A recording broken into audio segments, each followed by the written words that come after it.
Hi everyone! Happy October! It's Nak here.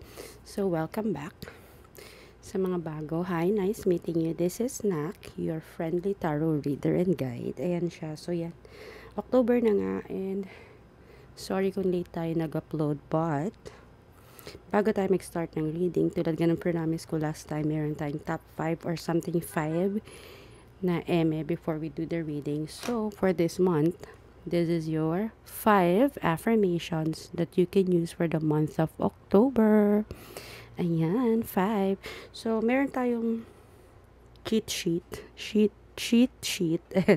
Para syempre hindi tayo magkamali. So, ayan. Number 1. I trust the journey I'm on and believe everything is unfolding perfectly. Ibig sabihin po nito is, you should trust the process ng buhay. And ito yung kahit hindi mo na siya maintindihan, hindi mo na yun maintindihan yung mga nangyayari, just have to trust the process. Kung ano man yung nangyayari, it's really happening for a reason and there's a reason why. Ayan. So number 2, I am open to the new opportunities that October will bring. So be ready and welcoming sa mga bagong parating. Ngayong October, mapabagong kaibigan pa yan, bagong experience, and of course, changes, chances, lahat ng bago. Be open. Number 3, I radiate confidence and embrace change with grace. So, you just have to believe your face tuloy. You have to believe in yourself and of course, face challenges with a positive attitude, knowing that you can handle whatever comes. So parang be confident and embrace whatever things will come to you with a positive mind, positive attitude, ganyan. And alam mo yun, yung tipong ano man yung ibigay sa'yo, kaya mo. Hindi yan binigay sa'yo kasi hindi mo kaya eh. Diba? So kakayanin mo. Parang sabi nga nila, susuka pero hindi susuko. Okay. Number 4, I release any fears and doubts and welcome abundance into my life. Ito yung you have to let go of everything na nag-hold sa'yo. So, let go of the things that is anything that is holding you back. Instead, mag-focus ka kung paano ka mag-attract ng success, ng love, ng prosperity, ng pera. Huwag mong isipin or huwag mong ilagay yung focus mo sa mga problema. Focus mo kung paano ka mas gagaling, mas magiging successful, paano lalong magmahal at maging mayaman. Okay? Number 5, this is the last one.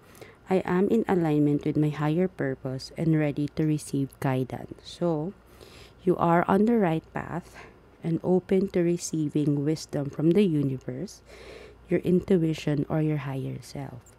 So, ito yung ready ka na to receive everything from the universe. Be open. And babalik tayo sa number 1 is kahit hindi mo na maintindihan, kahit ang gulo-gulo na, just trust the process. Okay? So, yan ang ating 5 affirmations for the month of October and I hope kahit papaano ay diba, may nakuha kayo dun sa 5. Kahit isa lang doon, i-ano nyo ngayong October. And sa mga gusto ng tarot reading nila, just stay tuned. And of course, thank you so much sa mga nag-subscribe and sa mga balak mag-subscribe. Ayan siya. And sa mga nag-follow sa social media pages ko. Thank you so much. So, let's go to our tarot reading. Hello sa mga Virgo, Sun, Moon, and Rising. This is your October reading. Ano ba to? Nagkabali-baliktad na. So, October reading sa mga pinanganak ng August 23 to September 22, Virgo. And sa mga may Moon and Rising and Venus na Virgo. Ayan. So, i-shuffle lang natin. Ate, bakit ang kalat ng sa gilid? Ayusin ko din yung mamaya. Wait lang. Okay. So, again, sa mga may Virgo, meron po tayong free will. At yung free will na yan ay nasa inyo kung susundin nyo yung nasa card or hindi. Nasa inyo po kung susundin nyo kung ano man yung mababasa natin ngayon. Kung ayaw nyo sundin, it's okay. Kung gusto nyo, di go. Diba? Nasa inyo pa din yan. So, Virgo, Virgo, Virgo.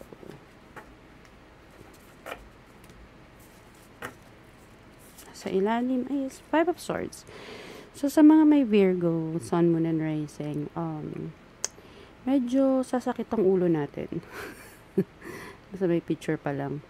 Kasi may mga bagay-bagay kasi tayong iisipin ngayong buwan na to na medyo ikakasakit ng ating ulo. Medyo problematic ang ating October. Ito yung mga kailangan mo kasi ng judgment sa mga bagay-bagay kung puro problema. Kung gagawin mo ba to or alam mo yun kung mag-oo ka ba, maghihindi ka ba. So you have to think sa mga bagay-bagay kung ano ba dapat dapat mong gawin ngayong buwan na to. Parang it's like judgment mo or it's decision mo. Hindi mo alam kung ano magiging decision mo ngayong buwan. So pag-iisipan mo ng mabuti ang mga bagay-bagay. Ayan siya. Okay. Ano ba itong mga pag-iisipan mo na to? Ano ba itong mga pag-iisipan mo na to? So, I have 10 of Swords, 6 of Swords, and Queen of Swords. Ay, aalis ka yata eh. Something about moving somewhere. Mag-iibang bansa ka ba, Virgo? Mag-OFW ka ba? Or are you going somewhere na malayo sa bahay? I think this is for sa mga nanay or babae. Na parang the problem is, hindi naman siya technically problem eh. Pero problema mo lang siya kasi yung puso mo, pagiging babae mo, pagiging nanay mo, pagiging anak mo, siguro yung problema mo dito. This is not 100% problem. Para siyang may pupuntahan ka, Virgo, na lugar, which is, sa ikakaganda naman ng buhay mo, it's just that siguro iniisip mo kung paano yung mga may iwan mo dito, paano yung mga bata, if you have kids, paano yung asawa mo, baka maghanap ng iba habang nasa malayo ka, pwedeng ganun, pwede yung mga parents mo, sino mag-aalaga, yun yung mga iniisip mo. Kasi I think, maganda naman yung intention mo kung bakit ka alis. This is for you, your family, and ayun nga lang kasi medyo iniisip mo siguro or baka nakaalis ka na at ang problema mo is para kang naho-homesick sa pag-alis mo na yan.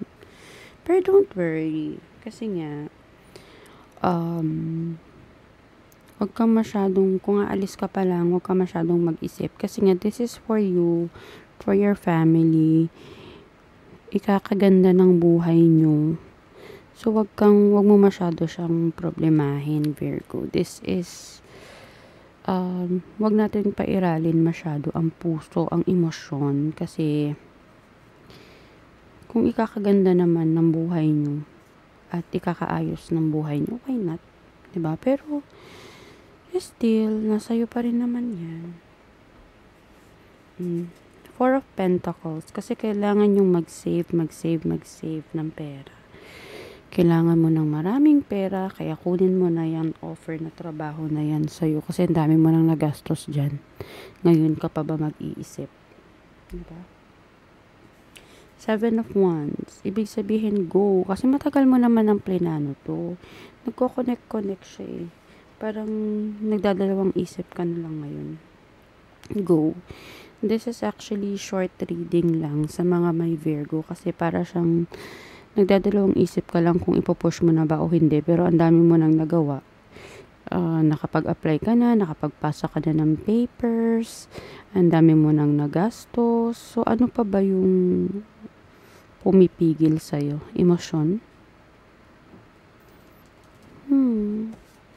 Kumbaga sa pag-ibig, okay naman lahat eh when it comes kung may karelasyon ka, kung may partner ka, don't worry, wag mo masyadong isipin yan. Kasi nga, susuportahan ka din naman ng partner mo. Kung wala kang partner, baka doon ka makahanap.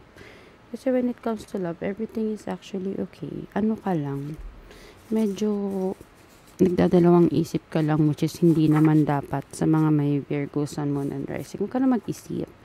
Kasi, para sa'yo din naman yan, sa family mo. Diba? Why? Why pa mag-isip? O, saka ano ba yung nararamdaman talaga ng puso mo? Ano ba yung, gusto mo, pero bakit? Bakit pumipigil? Diba? So, that's all sa mga may Virgo, Sun, Moon, and Rising. Bye-bye!